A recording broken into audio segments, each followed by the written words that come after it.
Homestead Reptile, and today I'm going to be modifying these enclosures for my baby garter snakes. Stop it, Dunder, you can't have my earbud. If you hear squeaking in the background, that is my budgie. He is hanging out with me as we do this voiceover. So there's Dunder, stop it. You can't have him. This comes in a pack of 3. I will leave the links in the description, but I believe this was $32 and some change.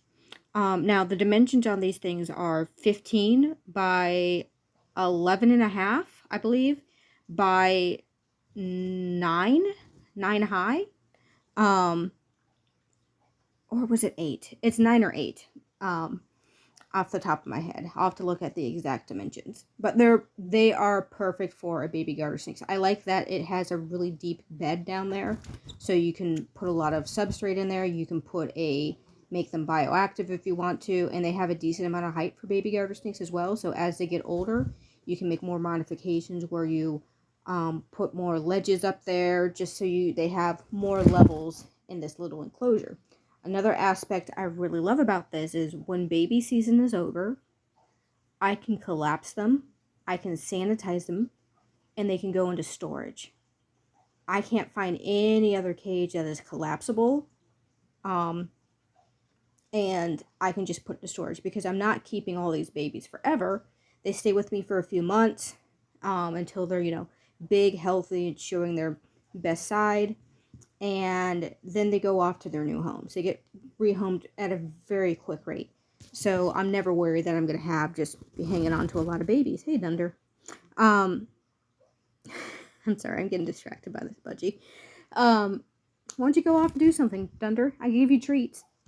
But that's what I really like about these cages. Right now, I am melting the top of this cage right here so I can put in some screen. And I make it tight enough that the babies can't get out. There's ventilation. And another aspect of these enclosures I absolutely love is they're stackable. So I put some stuff on the top of the cage so there's airflow, so there's like a decent gap. Kind of like a little high-rise thing. And the little heat mat goes in between there. There's ventilation, there's light. It is basically my perfect system. I love this system. Right now I'm trimming the sides to make sure there's no sharp bits, making it very flat.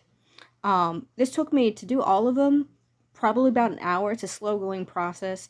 It takes a bit of time, but it's well worth it. I'll get many uses out of these. And again, I like that when I'm done with them, baby season's over, I can just store them all away.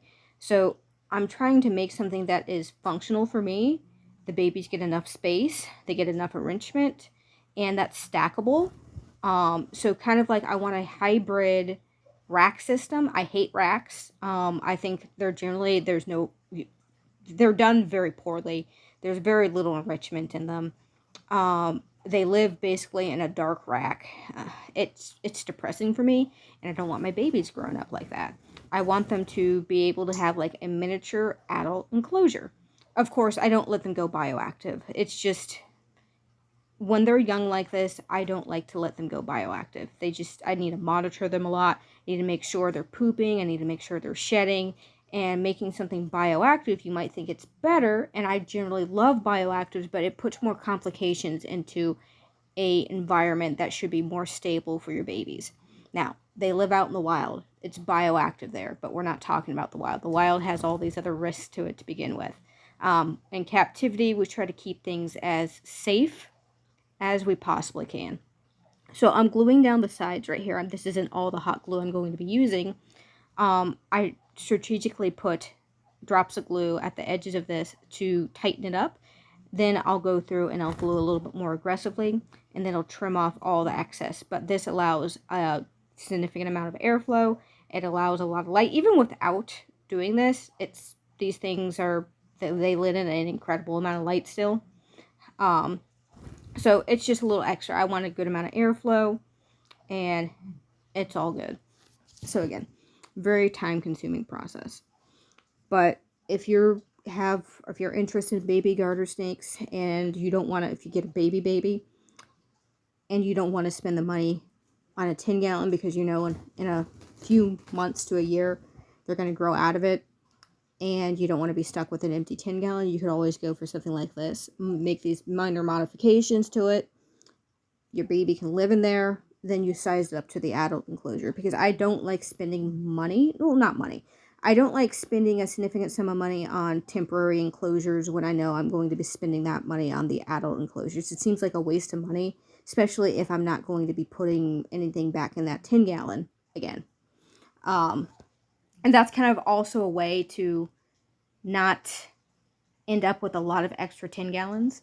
I have so many extra enclosures just hanging out in my basement because I get upgraded enclosures. I get new front door opening enclosures. And then I just have all these extra enclosures in my basement, and I don't want to get rid of them in case I might need them. But it's kind of like a thing where it's like, well, they could be useful sometime. But I'm trying to make it so I have less of this excess supplies.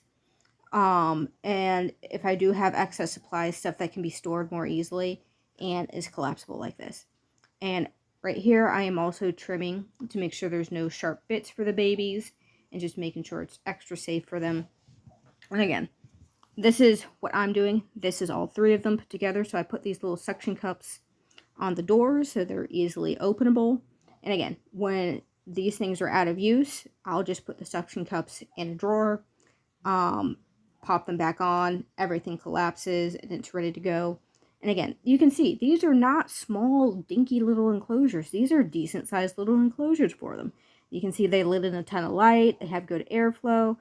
They're great little enclosures. They could also be pretty nice little display closures if you make it a certain way. Honestly, you could probably make this into a rad little grow out enclosure for frogs, to be honest.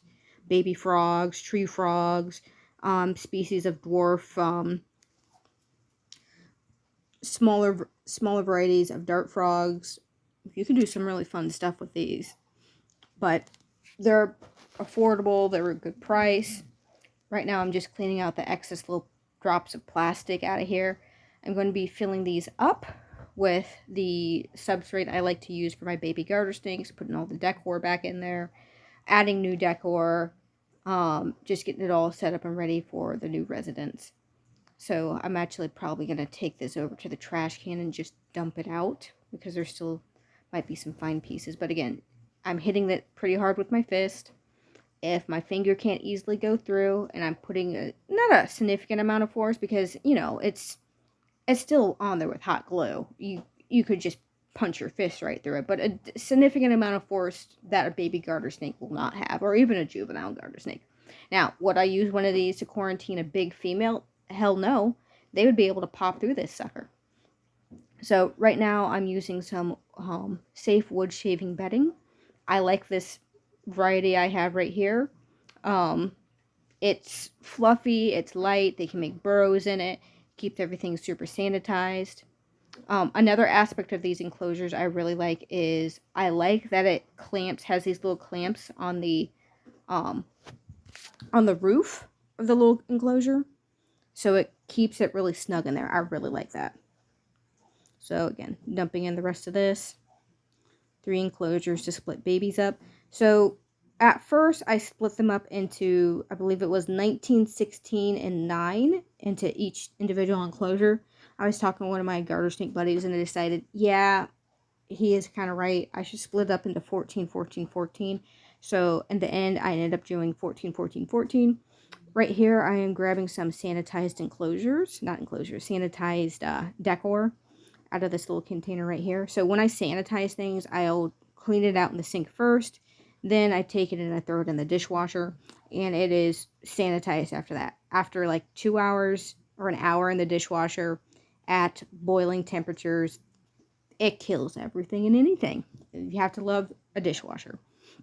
So right here, I am labeling them Group C, Group B, and Group A. And not for any particular order, just, oh, this is Group C.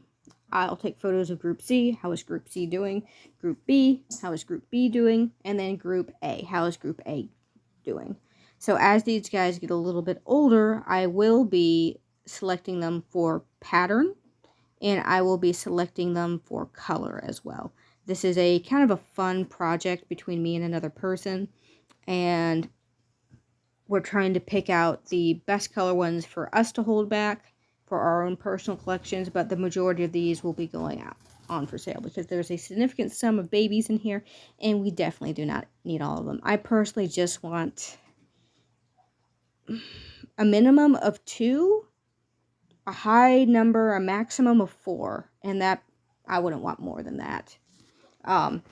Because we have to be picky when you're keeping garter snakes. You ended up finding your favorites, and that might not be the prettiest one or the one best for a project.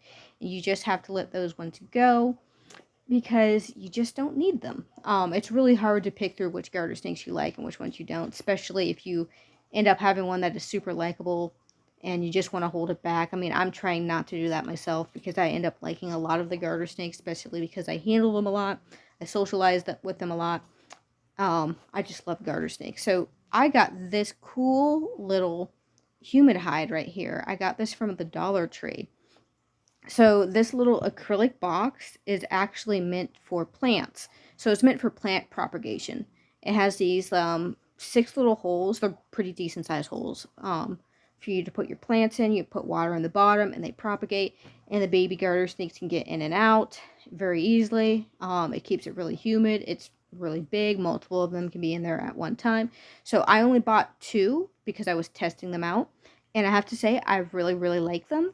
I think I might do a video on Dollar Tree finds that are perfect for reptiles. There's a lot of good stuff in there if you're creative, that you can really use for your reptiles that don't look ugly. They look pretty nice, or stuff that you can basically use for quarantining animals, stuff that can go into a dishwasher to be sanitized.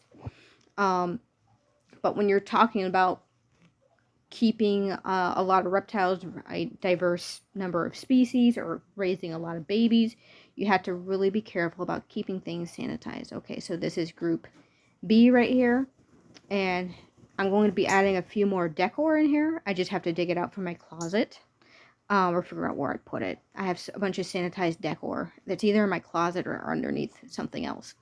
But they have stuff to hide in. They have a piece of slate thing right there to rub up against. I put their food bowl on there. This stuff is, again, light and fluffy, nice for them to be in. I have to fill their water. I'm not filling their water up yet because I'm actually going to be moving them to their permanent spot, and I don't want the water sloshing around in the cage until I move it. So after I get it moved, they will get their water. So again, I did end up making the numbers of babies more even between 14, 14, and 14. I like these enclosures so much that I've ordered another set of 3, and I will be doing this again when they get here. So again, right there in the corner, there's a little humid hide. There's a little bowl that doesn't have water that I'm going to put in water when I move them because I'm not carrying a enclosure around with sloshing water. There's a crumpled piece of paper for them to kind of climb on and hide in. And again, I use a lot of this stuff that's more disposable for a while when they're really young and they're really pooping a lot. I just prefer throwing stuff out than constantly sanitizing stuff. And when I have these more disposable decor, I just prefer doing that. Now, as they get bigger, they'll get more permanent stuff. But I don't think the garter snakes really care if they get a really cool branch or if they get a crumpled piece of paper, as long as it's something for them to kind of play on and hide on. Especially when they're really small, that piece of paper is perfect for them because they can sit on it, they can bask, they can hide between the folds. And right here, again, this is, I call that their green octopus.